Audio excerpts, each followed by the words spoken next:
All right, greetings, everyone. Greetings. This is Chief Kalanago. Hope everybody's doing good. Let me just make sure I'm good on Facebook first. Give me 1 second.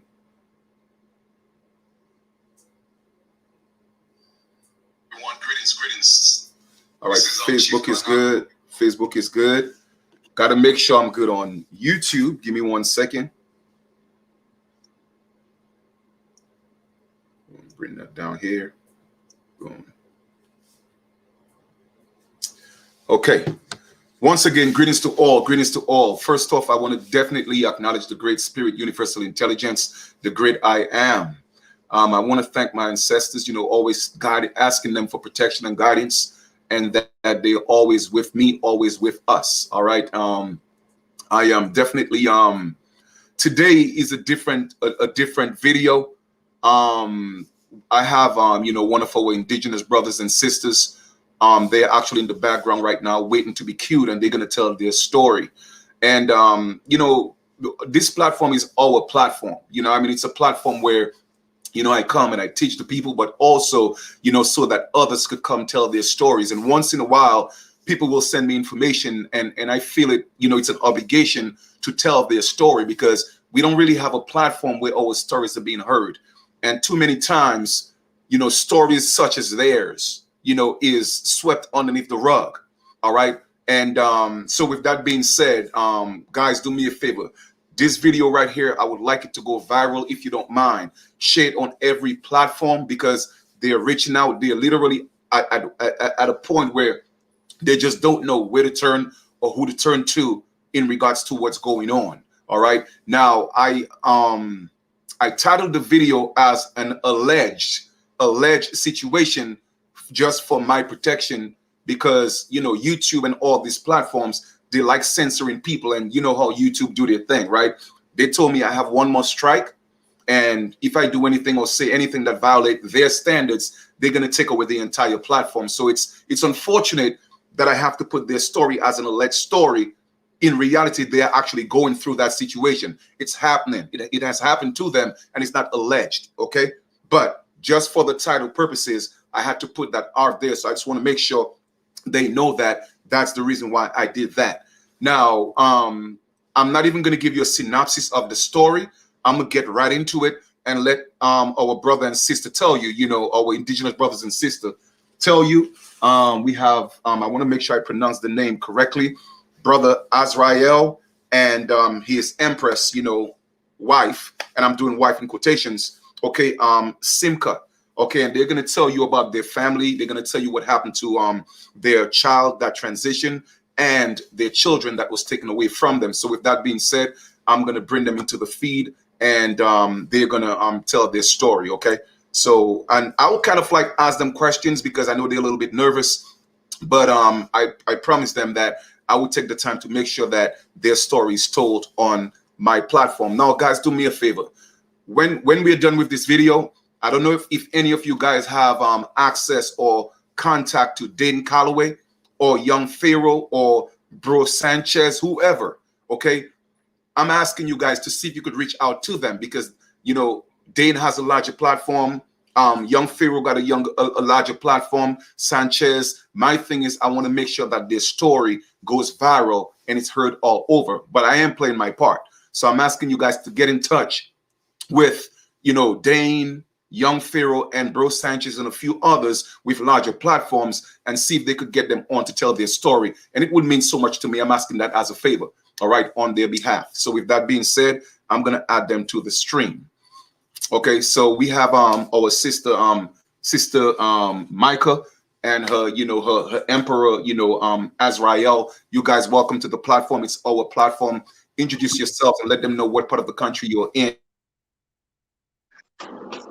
Greetings, family.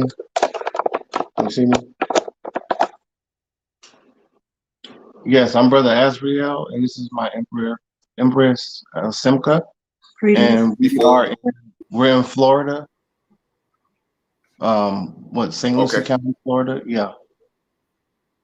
Okay, beautiful. Now go ahead and even if I pronounced your name, but let them know your names, please, so that we'll have the proper pronunciations, please. It's pronounced Azrael. And my Empress is Simka. Okay. All right. Welcome to the platform. Welcome to the platform, family. I know this is a very emotional one for you guys, and but again, your story have to be told. So from the beginning, first of all, let us know a little bit about your background in terms of you being indigenous. Talk a little bit about that, please. Okay, so here lately, everybody, well, let's just first start off by saying, we always want to give praises to our Creator, Mhm. our Heavenly Father. Most people deem, the higher power as various things. You know what I mean? And it's not that we're nervous, Mhm. not that we're scared. It's like you don't know who to trust now, Right. and the only something that we can trust is the higher power. Right. You understand? And when we say we stand on the Torah, that's the scripture. That's the whole scripture. So Mhm. if I say that I stand on that and every word that proceeded in there, that's what I do. You Right. know, many people have different Right. interpretations, but what we believe in the higher power. Our Creator, Mhm. our Abanawa. Mhm. Yeah. And we it don't matter what color they say color, color, there's no such thing as a color. Mhm. We're all people, you know, so-called human beings. Mhm. Uh, Well, you know, well, just so you know, brother, on this platform right here, there's no judgment of what you know our brothers and sisters may subscribe to, who or what exactly, the power may be. You know what I'm saying? But exactly. the line is, when And, it all comes down to what it is, we are right, indigenous to this land, and right you is and right. your wife, Yeah, yeah, right is you right, and your wrong wife is and your wrong. family, yeah, you Yeah, and your families you guys are going through something. So yeah. let's get right to it. What I want to know is exactly, because I want you to tell the story of your story and what happened, right? So let's Right. take it from the So beginning. You it said, it, it, it all stems from that. It all stems from everything that I just mentioned. okay, So, let's get right into it then. yeah, April 29th, I get a call from my empress. She's saying that my son is shortness of breath. hmm I mean, he's not breathing properly. We got to do something. So I come home, hmm see what's going on. And, she said she's going to call 911. hmm So we called 911. I'm trying to do CPR with my little man. And, the paramedics and the police come out.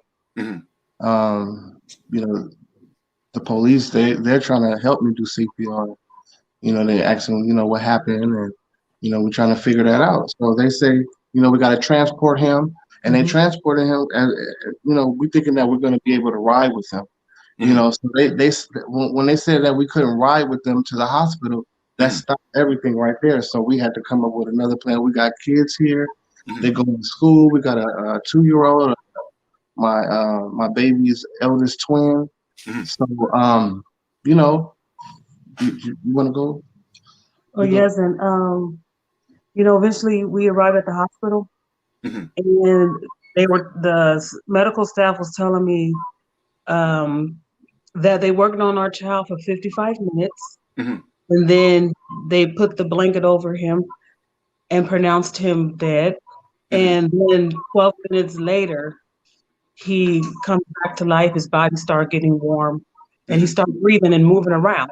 hmm And so then after that, they let us know that he was in stable condition.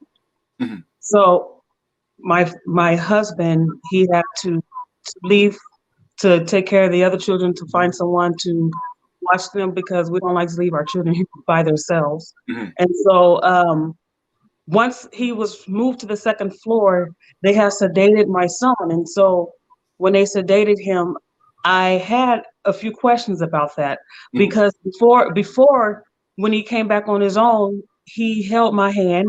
He was coherent. He knew, of course, he knew who we were as parents. hmm And then when he gets to the second floor, he's um he's just out of it when they sedated him. And I asked the nurse, I said, what was that for?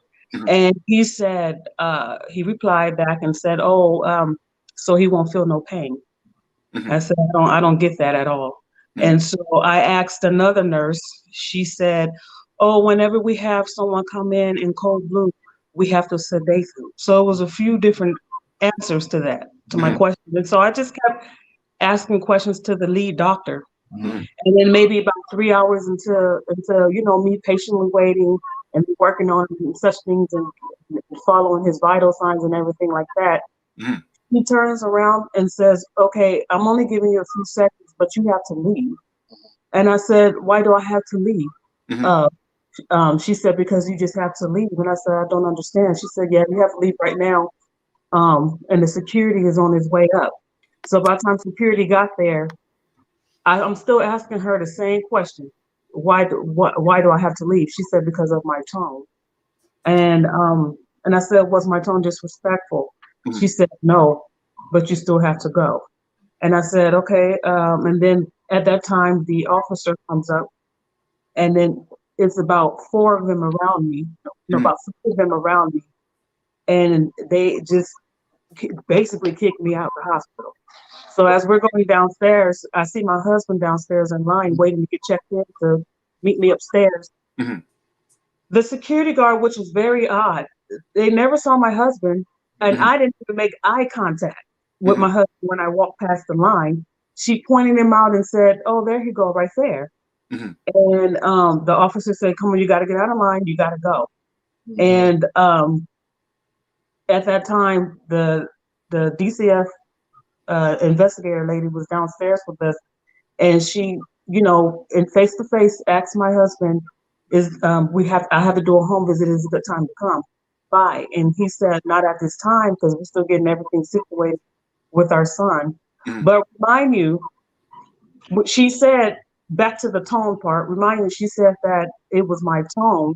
But however, my husband was in line, and they told him and everyone else in line, they shut down the whole second floor, which I don't understand. How can my tone that was never disrespectful shut down the whole second floor? Okay. So, all right. So let's pause here for a second. Let me kind of digress here for a second. So this happened on April 29th? Yes. Right. Okay. So April 29th, your son, how old was your son? He was 1. He was 1. Okay. So he was having some breathing problems, right? Right. And then you call 911. And then they come. But before they came, you guys administered CPR, correct? Right. Right. And then they came and took over. Exactly. And then the first suspicious behavior was the fact that they didn't want you to be in the ambulance with your 1-year-old child. Right. Right. Okay. No, they wouldn't allow neither of us. Neither one of us. Okay. In my opinion, again, I'm not in the medical field, but to me, that's suspicious behavior, because even as the mother, who is what they call the natural custodian, was supposed to be in that vehicle with her 1-year-old child. That's number one. Okay. Right. So then when they took you guys to the hospital, you said that they did what they had to do for like about 55 minutes, and after 55 minutes they pronounced him dead, correct? Correct. And after that they told you, well, no, he's okay and he's regaining consciousness, right? Correct. Yeah. Okay. And then from that point they sedated him after he gained consciousness. Yes. Then you started inquiring, and because of your supposed tone, they told you, hey, they called, put 4 or 5 police officers was on that floor, and they shut down that entire floor just because they assumed, okay, or they accused you of having a tone they said I filled. And they were saying that my empress had the tone. I was coming back. I came back from checking on my children, checking on the person that I left them with, making sure everything was good. I even packed an overnight bag because they said that he was stable. You understand? So once I hear he's going to be stable, okay, so we might be here a little while. And another part to that is when she said, I don't know the doctor's name because it was a number of them. When we were down in the ER, they stated to us that he came back 12 minutes. However, our great spirits, we have our ancestors in us. one of the elders was saying, she stated to me, how can you come back 12 minutes? You can't come back 12 minutes after pronounced being dead, because it takes 4 to 6 minutes to be completely brain dead. So Right. you came back 12 minutes. So that right there was a red flag right there. Right. Okay. So once that happened, and at that time, you know, after they said that, so after he got consciousness and they sedated him, right? Mhm. When did you get any type of information? What happened after that? How did you end up hearing that he was finally pronounced to be deceased? This was the next day. Well, that was the next day. So Yeah, you the had next day.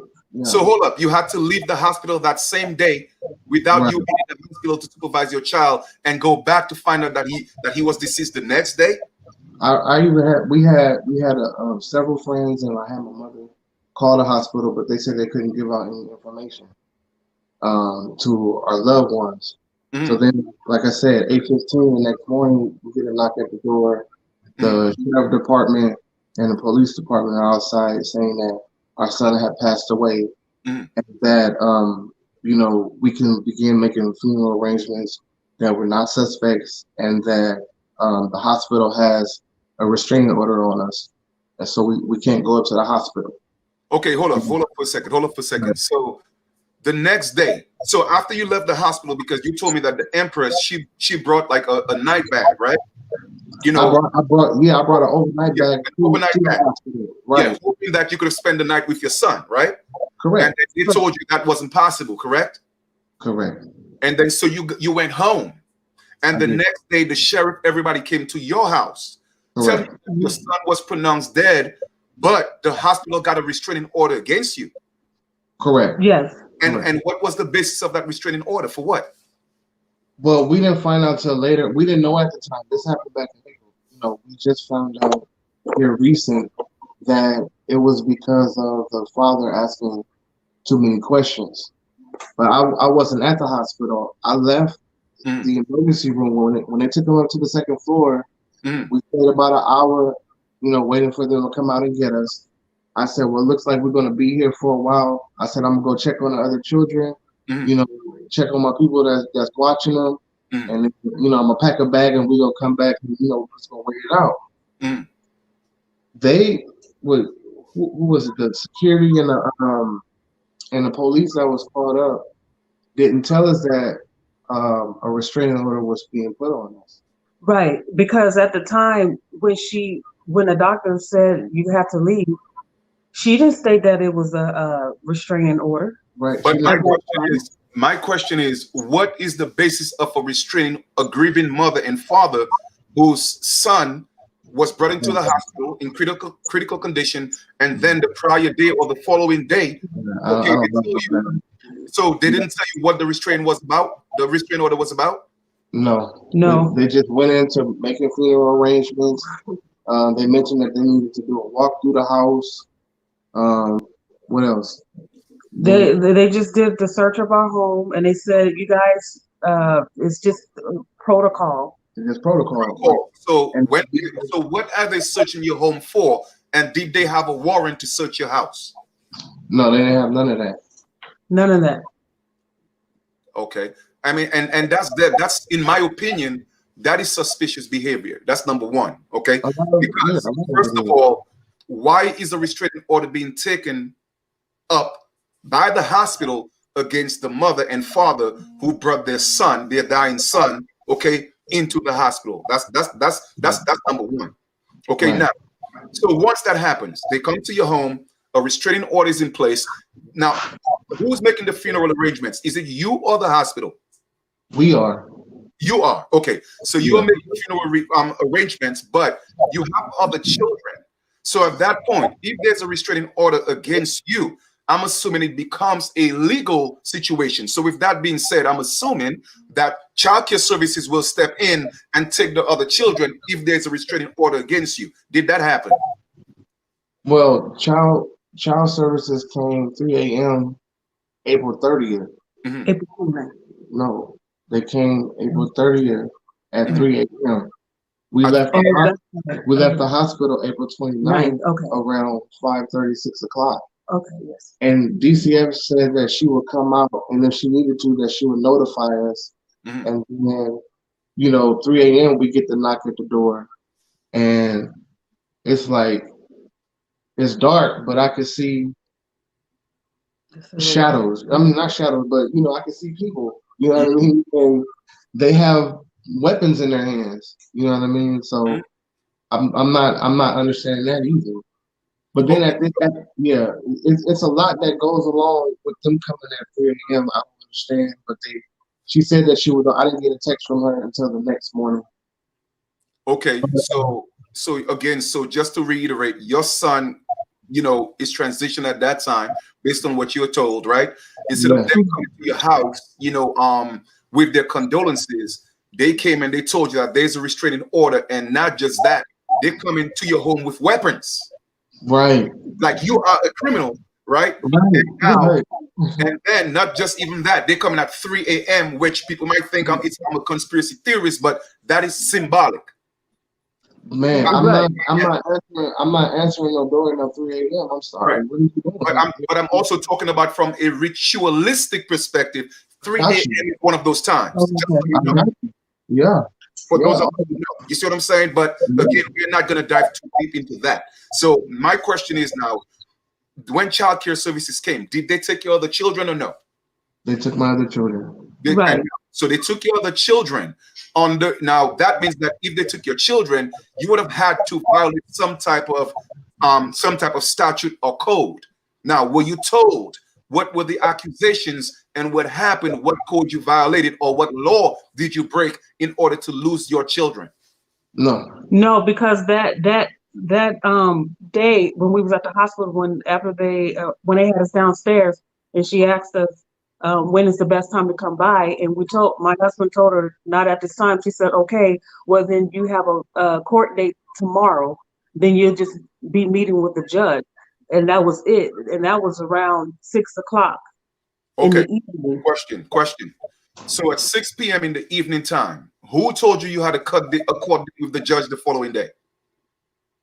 The DCF. The DCF. Right? Okay, the DCF. Investigator, yes. Okay, cool. Now they cannot just tell you have a court date without any type of papers. Okay, you can't just tell me what verbally. You have to be served. Okay, were you served, and were there any documents from the court saying that the judge, summoned you to come to the court?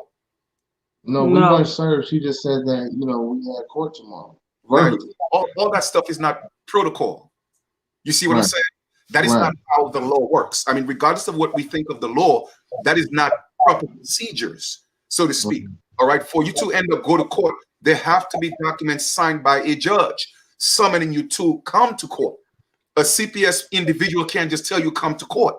That's not how the law works. So to me, again, everything that they have done thus far, based on what you're telling me, is very suspicious and unlawful. Right. Okay. Right, So- because we were told they didn't need one. That was it. When we asked the They question, didn't need what? they didn't need a warrant. That's what we were told. Okay, well, certain times, again, it depends. You see, there's a thin line between lawful and legal, right? In certain situations, it depends on the state that you are in, right? In certain situations, a warrant may not be necessary if they deem, okay, that a child's life or children's lives are in danger, okay? But with that being said, keep that in mind. They still have to follow some type of protocol, okay? Correct. They still have to, because nobody's above the law. All right. So we'll come back to that. My next question is, now they have taken the rest of your children, all right, apart from your son being deceased, okay? And also with that happening, you go to the hospital and an autopsy was done. Now, the autopsy that was done, an autopsy cannot be done unless there is some form of consent, okay? Prior Right. any form of consent. Now, did they do an autopsy with your consent? No, Wait, they did the autopsy, but we didn't consent to right. it. And what she did, she did a move where She said that, oh, you have to leave and your son is in state custody. That's what she said. Right. Okay. All right. Now, once again, without a crime or a suspicion of a crime, it's called articulable suspicion. Yeah, Or I'm talking. articulable suspicion of a crime has Right. been committed, is being committed, or is about to commit it. There's no crime. Right. Okay? So, with that being said, if that wasn't explained to you, all right, what they have done so far is unlawful. Unlawful. Correct. Okay, it's unlawful. Okay, Right. so they cannot just do an autopsy without your consent. Right. So therefore, the state cannot step in and be what we call parenti. Like I've done a video on that. You have local parenti and you have parenti or parentis, where the state takes the place of the parent in certain situations. That's why I teach what I teach, because you see a lot of poor people are hurting because they don't know. So you don't know this. However, with certain situations, the state don't need a whole lot to step in and take the place of the parent, whether we believe it or not. A parent is basically a guardian. So say a mother and a father have sons and daughters. Okay, parents have children, and in this system, when you use the term children, it means that you are just a guardian and they are the true mothers and fathers, if that makes sense. Children, you're right. Right. So it's their children. We are just guardians to their children. Why? Because of contracts that we sign, aka the birth certificate. But we are not getting into all that right now. Okay. Right. This. All right. Based on what you are telling me, they have violated your rights and they have broken the law. All right. Now, when the autopsy was done without your consent, okay, you started to ask questions, and then you come to find out that your son's eyes were missing, and then you have suspicion of the brain being taken out. Could you talk, if you don't mind, if you can talk about that? Can you tell us a little more about that, please? Well, I'm gonna say like this: that situation right there, for the people that went with us to the mortuary, because we had to get the mortuary to get the body released from the medical examiner's office. Okay, the medical examiner was doing a toxicology report on them. That's what we were told. That's what we were told. And then once the toxicology report was done, or finished or completed, then we can get our son. Now, May 4th, we received our son. That's when we, got some of the funds, so we can, get him over to the mortuary. The mortuary director met us at the door, saying that they only received a body, a male baby, but we have to warn you that they did remove his eyes and his organs, and then possibly his brain. This is what the mortuary director told us. So I just said, direct me to my son, please. I didn't want to hear no more. I said, as soon as we go in the room, he's there. I snap. I take the picture. We trying to clean him up. We trying to dress him. You know what I mean? So this is what was told to me, and I got a chance to see it. Right. Okay. I dressed my son, before placing him to rest. Right. So when people are saying, well, this happened and that happened, or why did that happen? It's not a matter of why that happened. It happened. It was done. And it's like, what do we do about this? Because this can't happen no more. Right. So with that being said, and you guys have my deepest condolences. And again, I wanted to make sure that your story is told, because it's happening to too many people, and people don't have a voice so that their voices can be heard and their pain can be taken, right? So with that being said, if it's okay with you, I have a picture of the the young kid. I have a picture of him, the deceased body. If I could show that. Listen, you do what you do. Okay. If you about to do it right now, but let me take a breath real quick.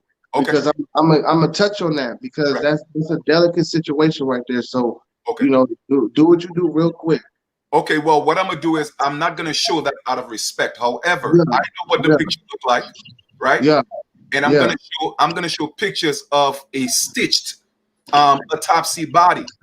And Right, I've seen your son's picture of right, right, autopsy, and it looked like butchery, like it was butchered. Okay, bro. compared to a professional job being done. All right, so Right. I'm going to show an autopsy from Google of what a professional autopsy when it's stitched properly, what it looked like, and it looked like your son's body was just tied up in cord and rope. They mutilated him, man. Exactly. They Okay, so just mutilated him with no problem, bro. there And you they, go. Yeah. they just tossed him to us like he wasn't nothing, though. Exactly. You So know, yeah, I wouldn't do that to I'm not nobody. going to show that. All right, but Yeah, however, I'm going to show on Google what it's supposed to look like, and I'm going to give a description of what your son's body again looked like out of yeah, respect. Okay. I appreciate it. All right. So let me just share my screen real quick.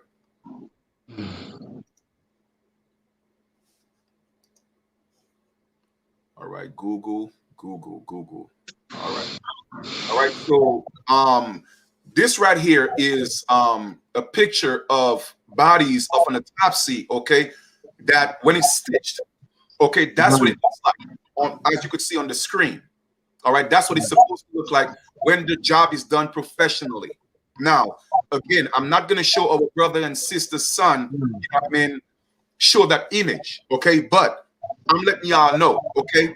Literally, it looked like it was tied with rope. They mutilated this young prince's body, okay? I mean, you could tell, okay? And normally in an autopsy, they're supposed to have the eyes covered. They took the eyes away. But I just want you guys to see that that's what a professional surgical autopsy is supposed to look like, and not look like it was a butcher job that was done in a backyard, in a chop shop, and Right, with cord or rope. right. Okay, and that's what I seen. Okay, with the image that was sent to me from their son. So again, I asked, but I'm not going to show that. Okay, No, now, I'm not gonna be able to talk no more. yeah, exactly. So with that I being got I gotta tell this, Mm. and I'm tired of her telling it because the way people are walking all over her when she talking to her, and if anybody know her, they know she don't get down like that. She not that right, confrontational type of person. right, So then I'm doing my best to be a humble man right, and live according to what I'm supposed to. But right, then they want to bring that line out of me, and right, this is not the time right now. right, This can't happen to nobody else. I don't care about nothing that nobody got to say. right, This happened. That if I coulda, woulda, shoulda, that mhm, don't matter no more. right. This happened. So what are we gonna do? Okay, all right. So before we get into possible solutions, I'm not an attorney. I don't give legal advice. However, I'm your indigenous brother, and I Yes. could counsel. That's part of our culture. All right. So Yes. with that being said, all right. Now that we know what transpired, okay, there are still a few questions that that concerns me. You know what I'm saying? Because at this present time, they're just giving you a court date, which is child care services. Child care services is acting as the court. Okay, Exactly. Right. they have no power to do that. Okay, they have no power to do that. But what's striking me to be so alarming is the fact that when we spoke, you mentioned something about when you told them you were indigenous and you told them what your identity were, they consistently or they were forcibly telling you that you are black, and even more so that you are a black Hebrew. Can you explain to me exactly what happened with that and who told you you were black when you were telling them that you were indigenous?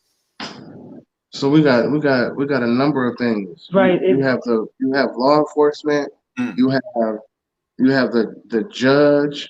mhm, You have the so-called court officials. mm. You know, and at this time we actually have our chief. You know what I mean? We actually have our chief speaking on behalf of us. Okay, No one wants to speak, or no one wants to really talk if you're dealing with what we're dealing with. right. You know, you might want to have somebody on front line Mhm, talking for you and speaking for you because you can say the wrong thing and it can hurt you. Yeah. Mind you, I haven't been saying anything. Mm.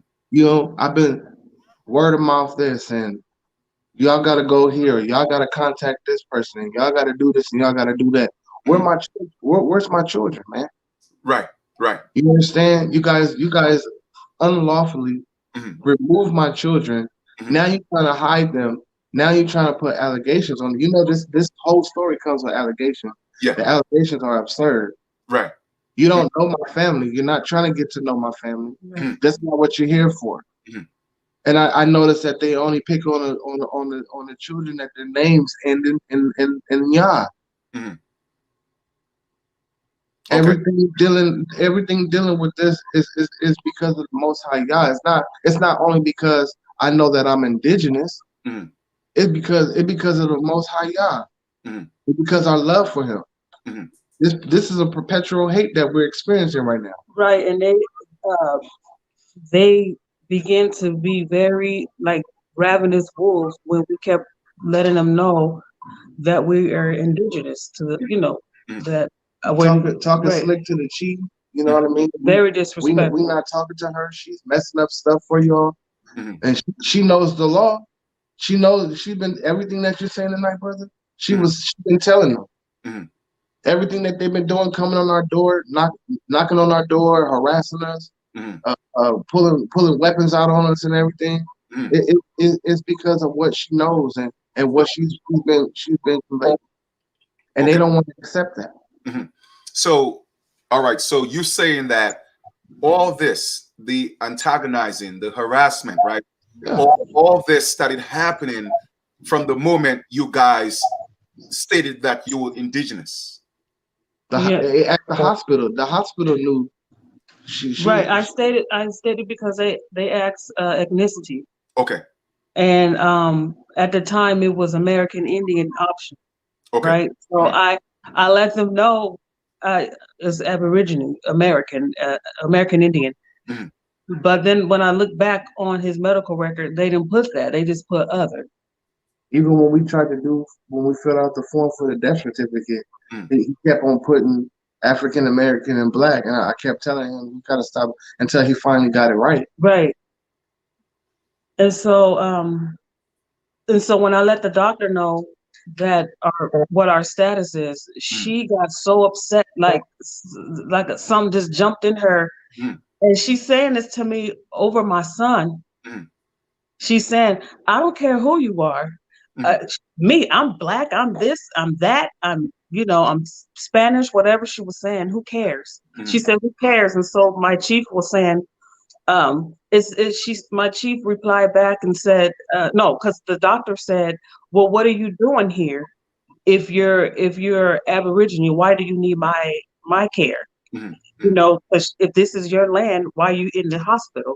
Right. And I'm trying to remember how my chief replied, but it was in a way where she said she's there for services, and you are on our land, Exactly. so she has a right to be anywhere. Mhm. Mhm.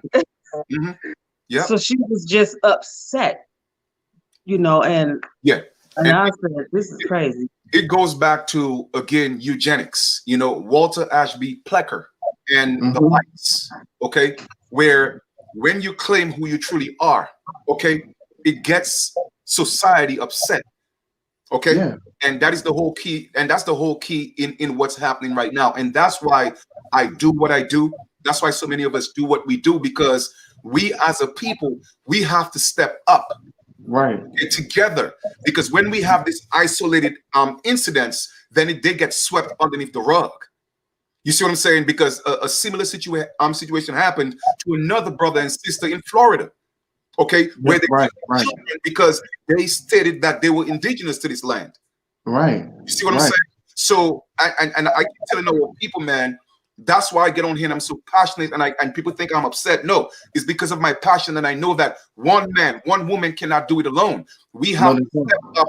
I mean, literally, we have to step up as a people and say enough is enough, because don't wait until it's happened to you. Okay, there's another situation in Jersey. Another sister, she wanted to put American Indian on her child's birth certificate, and they called the cops. wow. You see what I'm saying? So why are we going through this in our land? You feel me? Because why? Our people are divided, okay? And we refuse to come together, even for those of us who know. They still don't want to come together because we're too busy hating each other, all right? So right now, you have to look for solutions. And like I told you before, okay, the, how would I put it? The sensitive thing in this is because of the legal system, a lot of attorneys will be afraid to touch this. Why? Because we are saying that we're indigenous. Right. So you see the position that we are in. Now, with that being said, we are not going to stop. Okay, we're not going to stop. Okay, fighting. So what I'm going to do, I'm going to reach out to a few people. Okay, and let them know what's going on. I don't care if we have to look at it. I don't care if they have to say, well, hey, they are black and they're African American. I don't care what they say. You know who you are. Okay. So with that being said, my thing is I want to bring some national attention to that. So I'm going to reach out to a few people, all right, that see if they would like to get in touch with you and tell your story and then expose that on a national level. Okay. Right. I could do that much because to me it's ridiculous. And I'm asking everyone that's watching right now, okay, please do me a favor. Get in touch with Dayton Calloway, get in touch with Young Pharaoh, brother Bro Sanchez, anybody with a larger platform than I have. Let our brother and sister story be told. You feel me? Now somebody asked, does tribal law apply here? Yes, tribal law apply here only if they deem that you are tribal. You see, that's the problem. You see what I'm saying? They make the decision who an American Indian is. And we already know what they have done. So people who look like us saying that is who we are, which we are the original indigenous people, that's where the problem lies from a legal perspective. Okay, it has to be the government, the Bureau of Indian Affairs, or a state acknowledging you as being indigenous. So when it comes to all the legal jargon, okay, they will say, well, what are you recognized? Right. And that's where the doors rose and all the censuses come in.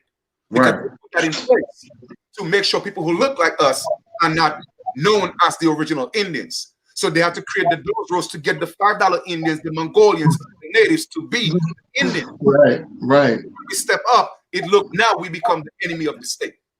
Right. See? You see what I'm saying? So family, like I said, as you can see, go back to everything I've been teaching. So situations like these will not happen because we have to come together on a whole. Because we are at war. Our children are at war. You see what I'm saying? And that's exactly what's happening. And they're not the first, and unfortunately, they won't be the last. But we don't want their story and what happened to them to be just another story. So we will do everything in our power to make sure that their voices are heard. I know you guys set up a petition, so I'm going to share that in the chat and just tell the family that's listening right now and those who will hear your story. Let them know what kind of support you need from them. I mean, definitely you need some financial support to get attorneys and get a good law firm that could possibly help you deal with this. But in your own words, just talk to the public and the family and let them know, hey, what you would like them to support you guys in your own words. Let them sisters know. Yes, in regards to financial help, we do need that in a very big way. We can't do this ourselves. They're lying to us. They can't give us this document. They can't give us any information unless they hear some type of person that has some type of legal license. So we are reaching out for legal fees. And also, I prefer the love and genuine support. Correct. That's what I prefer. I know the financial situation is needed. Yeah. It comes with it. But the love and genuine support, that trumps all of it. Right. You can get a band of people saying the same thing, like, no, And for the people that know us, for the people that grew up with us, for the family and the close friends, they should be on front line also. Mm. You understand what I'm saying? But this is a delicate situation. I understand that. Yes. You Yeah. know what I mean? Lawyers don't even want to touch it. So I get that. Exactly. You know, but you know what? The Most High Creator picked a solid brother. Yeah. I'm not downing no other brother, but I know brothers will not be able to deal with this, man. This is hurtful. It's painful. But Yeah. if I had solid brothers on my side, Yeah. if she had solid sisters on her side, Yeah. none of this wouldn't matter. Yeah. Because we know we got that right support. Yeah. But Well, nobody don't look at it like that. It's I guess I don't know. well, you know what? I'll take it from here, you know, and kind of help you out here a little bit, brother. You know what I mean? Like me personally, you know, you have my 150% support. You know what I'm saying? Because like I said, I've been dealing with this situation so many times from so many different brothers and sisters that are dealing with that. The moment you step up and say, well, this is who I am, they make you an enemy. Why? Because they want to keep you black. They want to keep you African American because they know if they keep you in that status that you don't exist. Exactly. You know what I'm saying? And our people will not wake up and realize what's going on. So they have to keep you in the status of being black, which means dead, and they have to keep you African American, which means dead as well, because that don't exist. Mm-hmm. You see what I'm saying? And for them to forcibly telling you, no, you cannot put that or put that, that in itself is discrimination. And for them to tell you that you cannot use, so you're trying to tell me somebody could come from Europe, somebody could come from Africa, okay, and use the hospital, but I was born here, and you tell me I cannot use the hospital because I said I'm tribal and because I'm American Indian. You see what I'm saying? They will not do that to Ghana. They wouldn't do that to somebody from Scotland. So why would you do it to me because I said I'm American Indian? You see what I'm saying? So another thing you could do is you don't need an attorney to do what's called a FOIA. A FOIA is a Freedom of Information Act. Some places it's called FOIA. Some places it's called Oprah. Okay? Where you don't need to be an attorney for that. And if they deny you that itself, they themselves are now I could speak on that. They are acting under the color of law. Okay, conspiring to come together. Okay, to violate the law. Okay, so all those things here you could do on your own in terms of getting the Freedom of Information Act, but because of your situation in which you say you are, they're going to make it hard for you to even get that. You see what I'm saying? So, like I said, I'm going to reach out to a few people. I'm going to talk to them. Okay, see if there's anything they could do. Have them reach out to you guys, and even to a point, I'm gonna try to see if they could get. You know, I know a lot of people. You know, they say what they say about you know, our Shopton and all that. I mean, I have my own personal feelings about that. But at this point, we need as much exposure as possible. Okay, so people that know our Shopton, okay, and tell them your story. Okay, okay. If we could deal with it from that perspective, you know, because us walking this journey as Indigenous people, okay, we have to walk our journey in a certain way, okay, because else we become endangered and there's not enough of us stepping up. And I don't like this isolated incidents, okay, where brothers and sisters are being taken advantage of and they can't do anything because they feel like they're alone. All right, so I want you to know from me, you're not alone. Okay, you're not alone, and I will do all I can in my power to support you. And I'm asking everybody that's watching right now and who will see this, please share that and reach out. Your email is in the petition. There's a petition, family. Petition is in the description. Please go fill out the petition. Reach out to the brother and sister, you know, show them some love. Like they said, everything is not always about the money, but trust me, it is about the money. Yes, the love and the positive thoughts is needed. Okay, but let's go to the chase. Okay, they need the financial support. All right, I'm not gonna, you know, shy away from that. We cannot do anything without that. To even talk to an attorney who will attempt to touch this, you have to give them $10,000-15,000. You see what I'm saying? I'm just saying. You know what I mean? So you guys definitely need the financial help. So anybody who see this I don't care if it's $5, $10, $20, $100. Help our brothers and sisters. All right, help them. Okay, let that be your so-called quote unquote Christmas gift to them. I don't believe in that. So, but those of you who celebrate that, let the child do without a toy this year. I mean, as much as I seem a little bit absurd right now, this is about life. It is. You feel me? And we have to love them much as we can. An innocent life at that. Yeah. An innocent life. And you know what else? This county knows who we are. They know who we are. It's even filed in the clerk of court of who we are. Of who we are. That's what I'm telling you. That's the problem. It's posted on our door. But that's what I'm telling you. That's the problem. Because you found something in their system, you became a target. Because you're not the only one, like I said, that happened to in Florida. Okay, your situation is a little more intense because of the loss of the young king. You know what I mean? But they took children, and I did their video a few years ago on the same platform. They took their children as well, and they left the mother. They arrested the father and left the mother and her younger daughter on the sidewalk on a highway by herself in the middle of the night because she put something in their system saying that she was indigenous and American Indian. That's why that started happening. That's why they brought the police. That's why the hospital took they put a restraint. How can a hospital put a restraining order against you? A hospital is a business. It's a building. Yeah. So who was responsible for putting this restraining order together and under what grounds? Right. You see what I'm saying? So you definitely need legal advice on that.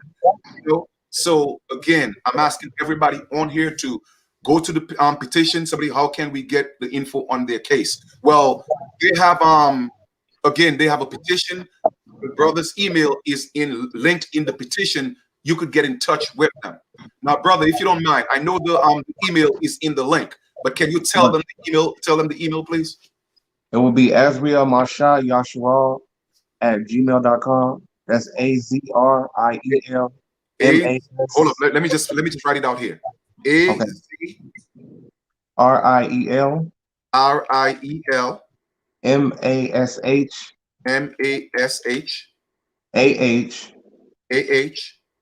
YA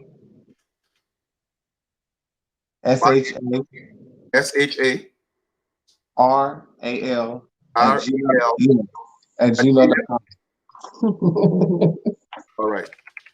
At gmail.com. So we have AZYIELMASHYASHARAL at gmail.com. That's correct. All right, beautiful. So family, this is the email. Please reach out to the family. You know, see if there's any way you could help them. Tell people their story. See if that there's a law firm attorney that could, you know, that wouldn't mind helping them. And once again, man, you know, to me, this is more than just a story. You know, this is personal to me, you know, because you've seen my journey in teaching our people who we are. Okay. And I've seen again too many times of this happening, and it got to stop at some point. So I'm just saying, like, we as a people, okay, as the indigenous people of this land, we have to step up. Okay, we cannot do this isolated, waking up and talk. No, we have to come together as a unit. We have to. It's the only way we are going to bring national, not just national, but international attention to what's happening. It's the only way. Okay, it's the only way. So in closing, do you have any last words before we close, or anything else you want to you feel like is pertinent to what you're dealing with, or you would like us to know? Or in closing, what do you want to share with us? No, we good. We just appreciate all the support and the help, brother. Okay. All right. Need the support. Continue to do what you're doing, man. We appreciate that. All right. I told her last month I wish I could get in touch with you, man. She told me that today the other brother hit me back. I'm like, what? Yeah, man. That's one thing I do, man. You know, whenever anybody reach out to me, brother, I tell people, this is a thing where we have to connect with each other. You know what I mean? We got to stop being afraid of each other. We got to stop being afraid to embrace and love each other. You know what I'm saying? That's what's going to make us whole again. And anything that happened to you, you are my reflection. Anything that happened to you, I should feel your pain. You see what I'm saying? We have been so disconnected that when things happen to any one of us and it's not connected to us personally, we don't feel it. But I feel your pain because I know what you're dealing with, even if I haven't experienced it. You know what I'm saying? Right. So I want you to know that you guys have my support, you know what I mean? And I will not stop until something is done, you know, so I'm going to go to the extreme, all right? And play my part to assist you guys. As soon as I'm done with this live, I'm going to make a call to a friend of mine that's in New Jersey. Like I said, she has great connections with the NAACP and Shopton. See if they could do something from that perspective, because at this point, that to me, that's the most effective way to approach it. Right. Anything else is going to get too complicated because again, with us being indigenous, we don't have that platform, or we don't have that tribal, you know, body of lawful or legal people. You see what I'm saying? Exactly. What we have. You see what I'm saying? So unfortunately, we have to deal with it now from, okay, you say we're black, you say we have, you know what I'm saying? Right. The point is, we have to get answers, and we want to make sure that justice is done and that you guys are compensated and get redress for the violation of your rights and what they did to your son. We appreciate you, Chief. And that's all that matters to me right now. Yo, we appreciate you, man. Oh, absolutely, absolutely. So I want to thank you guys. Thank you, everybody. Somebody's asking, what county do you guys live in? What county? We live in St. Lucie County. St. Louis? St. Lucie County. Oh, St. Lucie County, and that's Right. in Florida. That's in Florida, Florida. yes. That's in Florida, yeah. Right. Okay, and once again, has the family reached out to contact the Florida? Have you reached out to the Florida representative or senator? We reached out to the governor. Yeah, we reached out to the congressman man here. I haven't got any reply. Right. You haven't got any reply. Okay. All right. So if what we'll do is, like I said, so everyone that's watching right now, you know their name, you know the situation. Okay, you have their email. If you guys could try to make an attempt, please, everyone who sees this, make an attempt to reach out to the congressman or the governor or the governor general. Okay, that's out there in Florida. Us personally, me personally, I will also send a letter, you know, again, bringing Okay. that. So I will look up the governor general information and I'll write a letter. I'll play my part and I'll send it to them and let them know this is happening. And at least if the more of us that could do that, then we can shed more light on what's happening. Most definitely. Yep. Okay? Yep. Sounds good. All right, man. And from my heart to your heart, man, I'm sending much love, positive thoughts, and may the Great Spirit continue to hold y'all in this time of you know, the transitioning of your son and the injustice that was done. And we'll continue to play our part to support you. All praises. Thank brother. you. Thank you so much. You're absolutely welcome. All right. Talk to y'all soon. All right. Okay. All right. So lineage, check this out, man. You know, this, you know, situations like that is always tough for me. You know, you never, you never know how to deal with situations like that, you know, and it's just really, really a hurtful situation because, you know, as the original people of this land, we shouldn't be dealing with that. But you have to realize where we are at and what we are dealing with. And that's why it's so imperative, okay, for us to come together. I cannot stress that enough. Like, why do we feel like we can't come together? Why do we feel like we always have to fight each other? Don't we realize that we all we got? We all we got. The truth of the matter is we have the power. The truth of the matter is we are the power. But because we are so divided, or what people are so distracted, you know what I'm saying? And situations like what our brother and sister is going through, they shouldn't have to be going through that. You feel me? Because any other ethnic group could come to the hospital and get service. But because they say they're indigenous, they're American Indians, you're telling them you don't care. You know? So I'm just going to leave it as that, man. I'm just going to leave it as that. And that's why, let me tell y'all something, man. That's why when people always talk to me about Chief, man, tell me about, even it was just today or even yesterday, another sister asked me about, it was yesterday, asked me about status correction. That's why I don't give advice on status correction, because I know what happens.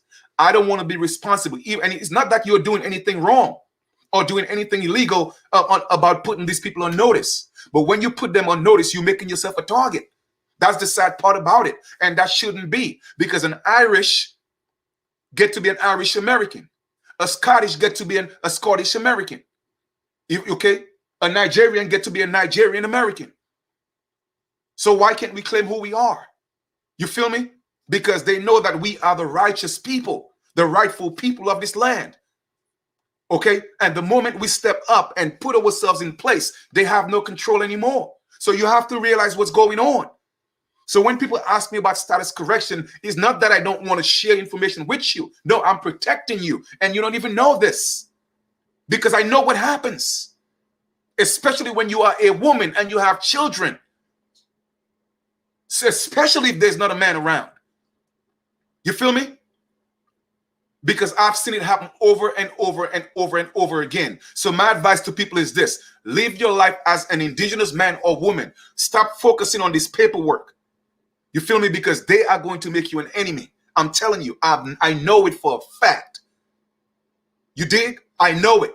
So when you send me, once again, when you send me and you ask me information about status correction, it's not that I don't know what to do. I know what to do. I know what to write. I know what to send. But I don't want to put you and your children in jeopardy. You see what I'm saying? People do these things because they want to charge you and make money and not focusing on the repercussions. And then when things happen, you pick up the phone to call them. They don't pick up. They're not there to answer a call. That's not me. You feel me? So because I know, I tell you straight up, listen, live your life as an indigenous man or woman. The paperwork will come later. Just live your life, because with or without the paperwork, they cannot take away who we are. You feel me? But if you just want to be online, okay, listen to what people got to say and everything is about status, I'm telling you, you're going to put yourself in a situation, and I don't want that for you. And that's why I don't do stuff about status correction with people. All right? Because I'm not in a position to bail anybody out. I'm just being honest. You see, I have to think about the bigger picture. I have to think about the welfare of you and your family. So my advice is always, please do me a favor. Live your life that way. Live the life, and the paperwork will come later. Okay? Walk the walk, and everything else will come into play. Okay? And that's what we have to do. But when it's all said and done, we have to come together. For those of us who know who we are, we have to come together, family. I'm just saying, like, it is so imperative. It is so crucial, okay, that we have to come together. I don't care if it's 500 of us. I don't care if it's 1,000. We have to make it a mission, a duty, an obligation to teach everybody around us who we are. Start with the youth. Start with the children. Teach them. Because we have to break that cycle. You feel me? We have to break that cycle. We have to. So I want to thank you for being a part of this build. Please do me a favor. I know we always talk about having videos go viral. Man, listen, this is not about likes. This is about doing what's right. Please share their story and reach out to as many people as you can. See how we could help our brothers and sisters. I'm pleading on their behalf. Okay? So I want to thank y'all for tuning in. Thank you for your energy. Thank you for your thoughts, your positive thoughts towards them. And again, I don't care if it's $1 you could afford, okay? Go to the petition site. They have their Cash App. Please, okay? Go ahead and show some love. If there's some other form of support, you know, that you please do that, okay, for them. I'm personally going to make sure I do a monetary donation to them as well, okay? It's not about the amount, but it's about the thought. So if enough of us could come together and help them out, at least, you know, the Great Spirit will provide an opportunity where they're able to get an attorney to look into their case. Like I said, I'm going to reach out to a few people of mine. All right. That's where I'm best, you know, at what I'm doing. And then I'm going to see if they could, if Al Sharpton and the NAACP could get involved until we're able to set up structures where we could do our own thing as indigenous people. Okay. But sometimes you just got to do what you got to do. So I'm going to reach out to those people and tell them their story and see if there's anything that they can do so that we could find some type of redress for our brother and sister, and they could get their other children back. I mean, how cruel is that? You feel me? That their child transitioned and the hospital is taking up an order of protection against them. And not even more so, you are taking their children away from them? Come on, man. So I keep telling y'all, man, this is all business to these people. It's business. It is business. So it's time for us to come together, all right, as the original children of the Americas. We are all we got, all right? And that's why I do what I do, because of the love for us, all right? So I will talk to y'all in a few. I may or may not do it. I may or may not do another video, but if I do, I'll let at least an hour or an hour and a half or two pass before I do anything else. I just want to kind of calm down a little bit and just meditate a little bit and send some positive thoughts out there for our brother and sister. You know what I mean? Because this was it was heavy for me, and I could just imagine what it is for them. All right. So I want to thank each and every one of you. Thank you so much. I appreciate it.